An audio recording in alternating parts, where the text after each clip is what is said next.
Alright, now for an exciting part. We're going to start doing the glaze on the cake. So we've got our frozen cake here that we worked on previously. This is where it's going to be key and some of the things that I'm going to work on doing a little bit differently than last time. The first is the shape of the cake. You remember I was telling you to make sure you've got your edges straight down. That's going to be key as you're putting this glaze over the cake. So what I've got in the pot is my chocolate, my honey, and of course some more butter. If you've been keeping track at this point, I believe we're up to 7.5 cubes of butter. So I'm not making any health claims to this cake, but if you've tried it, you know how amazing this cake really is.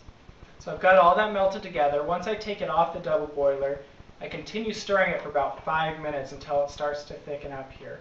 You don't want to leave this without stirring it, or it's going to start to set up on you.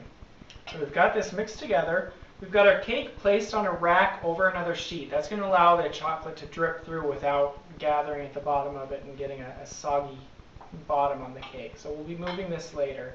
But you want to make sure that the chocolate will go through.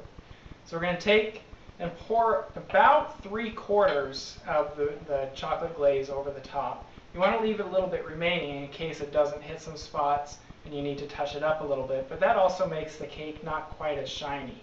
If you want a perfect glaze all over the top, we want to pour it. We're going to start rotating the cake, tipping it back and forth to try and get that glaze covering all the edges so we don't have to touch it up. That's going to be my goal for this time, make it a little bit better than I did last time.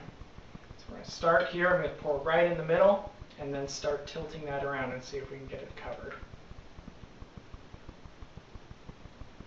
Go ahead and pour almost all this on. And then we're going to immediately start tipping this around. You can see how nicely that goes right down the edges. I think I'm going to be much happier with it this time. And the cake is frozen again, you'll remember, so it's going to start setting up almost immediately. I'm going to go ahead and pour a little bit more right on top. I've got some edges right here in the back that aren't quite pouring over, and I want to hopefully get this all without having to touch it with the spatula. And I think I am about there, except right on the front. So I'm going to take mine. This is doing much better than I had last time. A little bit more. I'm going to tilt it right that way and hope that cascading goes right down over it, which it's not quite wanting to do for me. So I'm going to touch it up with a knife real quickly just to help it get going here, and then hopefully pour some more glaze right on there and get it to pour right down the edge for me again. I've got a little bit left in here. So I'm going to pour it right here again. Hopefully this does it because I'm just about out. Here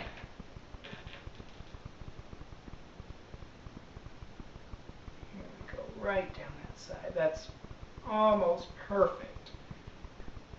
There we go. And it caught up, and I've got my glaze consistent all the way around my cake. I'm going to smooth out a couple edges here where you can see it started to drip. So not quite perfect, but certainly better than I did my first time. Again, the key is to have these edges straight down so that chocolate just cascades right down the edge here.